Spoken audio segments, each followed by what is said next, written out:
After I caught my family laughing at me for being a pushover, I stopped paying their bills. Now they're on the brink of homelessness, and I'm living my best life, knowing they can't do anything. Up until a few nights ago, I was a wholesome 28-year-old called Sarah who believed my family loved me. But it all came crashing down with a simple notification. I was in the middle of making dinner when my phone buzzed. It was my cousin, and I smiled, because usually she sends me videos of this little ginger cat on Instagram. But the second I heard my mom's voice, my face fell. Sarah should consider herself lucky. She'd be absolutely nowhere without this family. My face turned hot and I almost didn't want to keep watching the video, but I did. And as I watched the shaky footage, it was obvious someone had left their phone recording by accident. But there was no mistaking the conversation. I wouldn't even miss her if she died tomorrow. My dad laughed. That's our Sarah, but at least she's useful for one thing. The big bucks. More laughter followed. I clutched my phone tighter, feeling my knuckles turn white. If Sarah ever decides to stop sending us cash, my cousin, the one who'd sent me this video, said proudly, "We'll just play the family card. She's too much of a pushover to refuse. It works like a charm." I felt numb all over. They were discussing me like I was their personal credit card, a resource to be drained and manipulated as they pleased. For years, I'd been supporting them. Dozens of canceled vacations. Shifts worked overtime. The PhD I never got, all to make sure they never went without. And this was their true opinion of me. A disappointment. A pushover. I breathed a sigh of relief because surely my cousin sent me this video because she was on my side. Right? Wrong. Suddenly the video disappeared and I got a new notification. This message has been unsent. My cousin had realized her mistake. Perhaps she was sitting somewhere right now, heart racing, praying I'd been too busy cooking to notice the message. I should have called her out immediately. Should have confronted all of them. But instead, I set my phone down. Because in the famous words of Kim K, I love when people underestimate me and then become pleasantly surprised. Except, their surprise wouldn't be so pleasant. At first, I curled up into a ball and stared at the white wall for a few hours. Their words echoed, "Sarah should consider herself lucky." Complete disappointment. Too much of a pushover to refuse. And the worst part? They were right. I absolutely had been a pushover. I let myself believe that my dad's temporary cash flow problem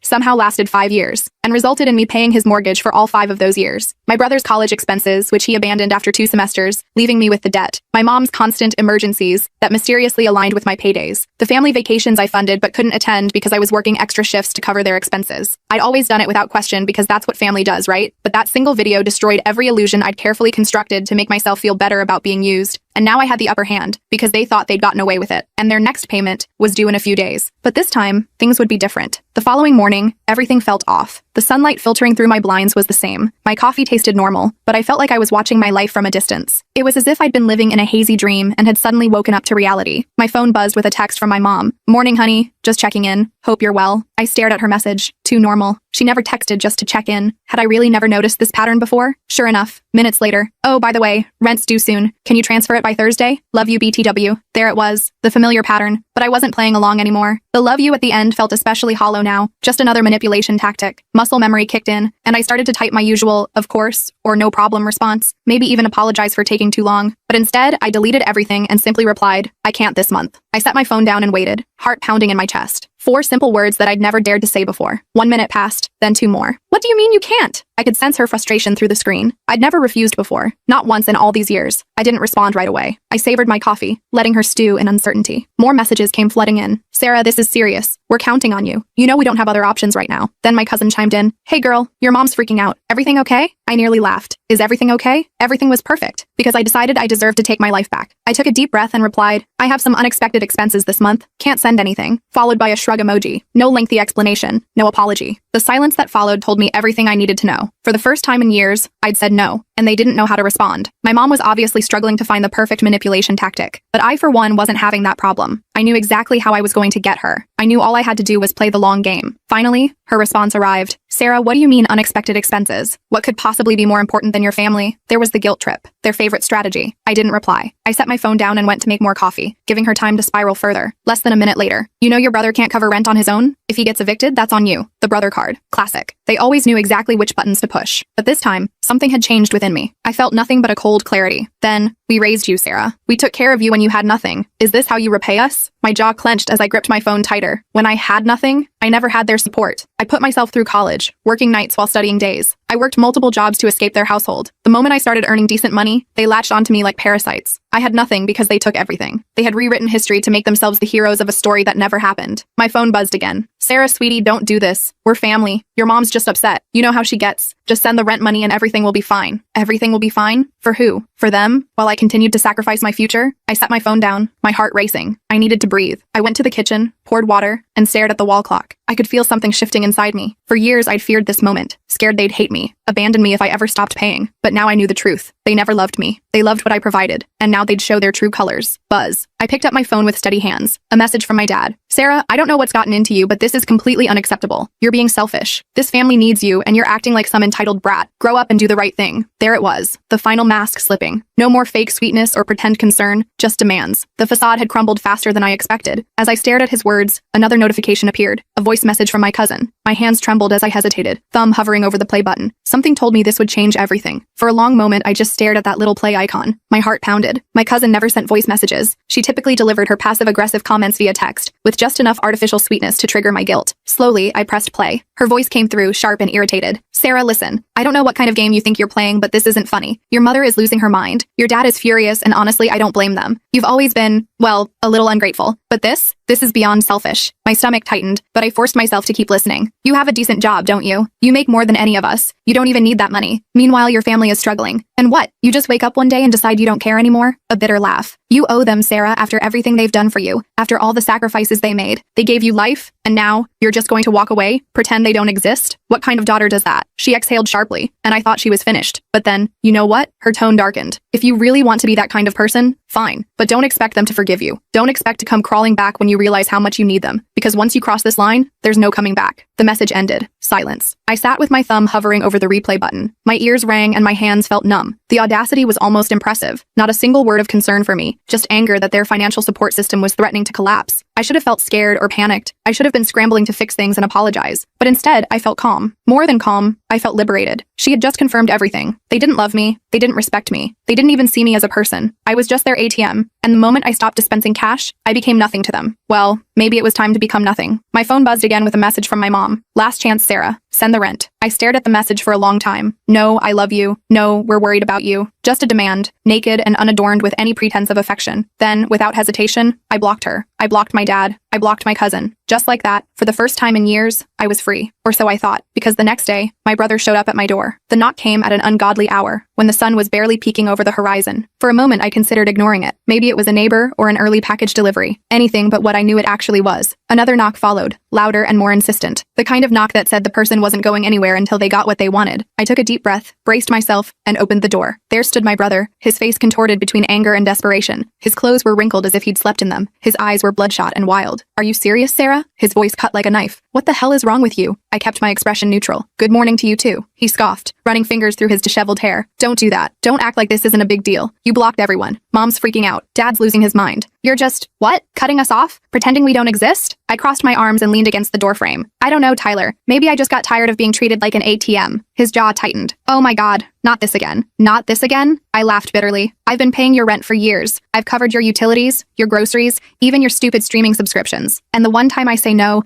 the one time I set a boundary, Mom calls me selfish, Dad says I'm unacceptable, and you show up at my door like I've committed some crime. His mouth opened like he wanted to argue, but no words came out. So I continued. And don't even try to pretend you care about me. I saw the video. His face went pale. Real fear flashed in his eyes. What video? I smiled coldly. You know exactly what video. Tyler shifted uncomfortably, looking away. Look, it wasn't serious, okay? We were just joking. You're being dramatic. Joking? My voice was quiet but razor sharp. You all sat around laughing, calling me a pathetic failure, saying I should be grateful for the privilege of paying your bills. Do you know what that feels like, Tyler? To hear your own family talk about you like that? He exhaled harshly, rubbing his face. Sarah, come on. No, you come on. You want money? Get a job? You want someone to take care of you? Find someone else because I'm done. Silence hung between us. For a moment, something raw flickered across his face, but it vanished quickly. You don't mean that, he muttered. I held his gaze. Yes, I do. Another pause. Then his expression hardened, twisting into something ugly. Fine, he spat. You want to be a selfish bitch? Go ahead, but don't come crawling back when you realize you have no one left. And with that, he turned and stormed off, slamming his car door before speeding away. I stood watching him go, chest tight but spine straight, because he was wrong. I did have someone left. I had myself, and for the first time in years, that felt like enough. As I closed the door, my phone buzzed again. My mother's name flashed on the screen, but I wouldn't answer. Not this time. I'd been at her mercy too long. Her demands, her guilt trips, the way she'd weaponized my sense of responsibility against me, manipulating me into surrendering everything just to keep her from falling apart. Not anymore. I turned my phone face down and walked away. The truth was, I was done being their financial safety net, done with the lies and manipulation. They'd never once asked how I was doing or considered the toll it took on me to constantly bear their burdens. I'd carried their weight for years. My mother's, my father's, my brother's, all while they acted like I owed them for simply existing, like my life was just one endless repayment plan for their supposed sacrifices. No one had ever asked what I needed. No one had ever truly cared about me. Now I was taking control. The next morning, as I sat in my living room, the silence felt heavy. The weight of my decision was settling in, but there was no regret, just a strange sense of unfamiliarity. I'd spent so long catering to their needs that I hardly remembered what it felt like to put myself first. Then my doorbell rang. Tyler again. I could tell by the impatient, demanding knock. I opened the door slowly, keeping my expression neutral. "Sarah," he began, his usual arrogance gone, replaced by something almost pleading. "You need to listen to me." I didn't invite him in. I stood firmly in the doorway, arms crossed. "I don't need to listen to anything you have to say." He blinked, taken aback. "No, you don't understand. Mom's freaking out. Dad keeps calling me, asking what's going on. They don't know how to fix this. You've cut everyone off. You can't just leave us hanging like this." I scoffed. "Oh, I'm sorry. Did you think I was going to keep enabling you? Keep paying your rent and bills while pretending everything was fine? No, Tyler. I'm done being the family bank account. I don't care how much any of you beg." Anger flashed in his eyes. "You're acting like we've never done anything for you, like we're all just users." I didn't flinch. "I know exactly what I've been to all of you. A cash machine, a free ride, and I'm done with it." His face contorted. "You can't just leave us hanging. You owe us, Sarah." The words stung, but they didn't break me. They only strengthened my resolve. I'd been waiting to hear those exact words, the naked truth finally spoken aloud. "I owe you? I've given you everything. I paid for your apartment, your groceries, your bills, while you sat back and watched me do it. And you want to talk about owing?" His fists clenched. "You'll regret this. You'll regret cutting us off." I couldn't help but laugh. "No, Tyler. You'll regret it, because I'm not the one who needs you anymore." Without waiting for his response, I slammed the door in his face. I could hear him swearing on the other side, but I didn't care. For the first time, his anger didn't scare me into compliance. It felt good, but I knew the drama wasn't over. This was just the beginning. They wouldn't let go easily, not when they had so much to lose. That night, my phone buzzed with a text from my dad. "We raised you, Sarah. Don't think you can just walk away from everything we've done for you. You're making a huge mistake. Come back. We'll talk. We'll fix this." I could almost hear the desperation beneath his commanding tone, the panic of someone watching their safety net disappear. I sat for a moment, phone in hand, considering what to do next. I could have ignored it. I could have blocked him too, but I had a better idea. I wasn't just going to block them. I was going to make them confront every lie, every moment they'd taken me for granted. Starting now. I went to my desk and opened my laptop. It was time to send them a message they'd never forget. I stared at my computer screen, fingers hovering over the keyboard. I wasn't going to let them waltz back into my life as if nothing had happened. I was done being their punching bag. This time, I was taking control. I gathered all my financial records, every payment I'd made for their bills, every bank transfer, every check I'd written to cover their emergencies, every time I'd canceled plans for myself because they needed me financially. Years of receipts, years of sacrifice, years of being drained dry while they took and took and took. I realized as I scrolled through these records that I could have bought a house by now, could have traveled the world, could have invested in my future. Instead, I'd invested in theirs, and they hadn't even had the decency to pretend to be grateful. I drafted an email with a note at the top. "Here's a detailed summary of everything I've done for you over the years. I'm done being your lifeline. I won't be your ATM anymore, and I refuse to let you make me feel guilty for choosing myself. Consider this my final statement. You don't owe me money, but you owe yourself the realization of how much I've sacrificed because I thought family was supposed to support each other, not drain each other dry." I attached all the receipts, all the bills, all the payments, every single transaction that proved how much I'd given and how little I'd received in return. I wanted them to see the numbers in black and white. I wanted them to face the magnitude of what they'd taken from me. Then I hit send, but I wasn't finished. I logged into the family group chat where they'd kept me on edge with their endless demands. I scrolled through years of messages, reading all the times they'd guilted me into helping them, all the family emergency messages that were really just normal expenses they expected me to cover, all the times they'd praised me publicly while privately draining my accounts. Then I did something unprecedented. I replied, "You all talk about what you've done for me, but you've forgotten how much I've given up for you. Here's the reality check. You never needed me. You just used me. I'm done. This is my last message. Don't contact me again." I sent it. The silence afterward felt almost sweet. I leaned back, letting the weight of my decision wash over me. For once, no calls, no guilt trips, no pretending they had any power over me. They could keep their manipulations and empty promises. I was free. Free to live my life, to save for my own future, to put myself first for once. Free from constantly checking my phone, wondering what financial crisis awaited me next. Just as I thought it was over, I received one final message from Tyler. "You're making a mistake, Sarah. You'll regret this. Family sticks together." I smiled to myself. He was trying to get under my skin, but it wouldn't work anymore. The threat was hollow. They had no power over me except what I gave them, and I was taking it all back. I didn't need them. I had my life, my freedom, and that was enough. I had dreams and goals I'd put on hold for far too long. Now I could finally pursue them without guilt, without interruption, without constantly emptying my pockets to fill theirs. It wasn't the dramatic confrontation I'd imagined. It was quieter, more deliberate, and infinitely more satisfying. I had taken control without anyone seeing it coming, and they no longer held any power over me. I turned off my phone for the night as peace settled over me. I didn't have to play their game anymore. I didn't have to keep sacrificing myself for people who didn't appreciate me. This wasn't revenge in the way I'd expected. It was liberation. Now I could finally breathe.